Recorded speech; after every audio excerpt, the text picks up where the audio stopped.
नई नवेली दुल्हन को डोली में बिठाकर मैके से ससुराल ले जाया जाता था। आपका ताल्लुक अगर किसी शहर से है तो आपको इसके बारे में मालूम नहीं होगा, लेकिन अगर आपका ताल्लुक देहातों से है तो आप इसके बारे में ज़रूर जानते होंगे।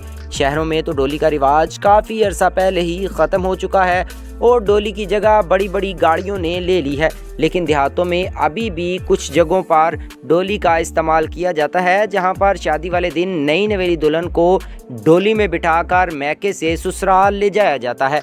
बरसगीर पाको हिंद में महाराजा और मलकाएं भी डोली का इस्तेमाल किया करती थी। अगर किसी मलका को एक शहर से दूसरे शहर जाना होता तो वो डोली में बैठकर जाया करती थी। डोली एक लकड़ी की बनी होती थी जिसकी चारों साइडों पर एक रस्सी लगी हुई होती थी। उस रस्सी में बांस या किसी और किस्म की लकड़ी को लगाकर 4 लोग उसे उठाते थे। उठाने वालों को कहार कहा जाता था। पुराने जमाने में दूर दराज के इलाकों में बारातें पैदल जाया करती थी। दूल्हा घोड़े पर बैठ जाता था और डोलची डोल बजाते हुए जाते थे। बाराती रास्ते में बंगड़ा डालते हुए बारात के साथ जाते थे। जिस गांव या इलाके से बारात गुजर रही होती थी वो गांव और इलाका मेजबान बन जाता था। अक्सर औकात दुल्हन के भाई डोली उठाया करते थे, लेकिन उस डोली में गंदम या कुछ और किसी चीज जिसका वजन हो उसे रख दिया जाता था, ताकि जो लोग डोली उठाएं उन्हें ये मालूम ना हो सके कि दुल्हन का वजन कितना है।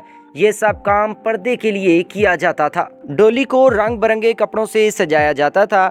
जब दुल्हन डोली में सवार होने के लिए अपने घर से निकलती थी तो वो अपने सर के ऊपर से गंदम या चावल वगैरह अपने सर से पीछे की तरफ फेंकती थी। ये रिवाज काफ़ी अरसे तक पाकिस्तान में भी जिंदा रहा। 90 की दिहाई तक मियांवाली में भी ये रिवाज चलता रहा, लेकिन अब ये रिवाज बिल्कुल ख़त्म हुआ जा चुका है।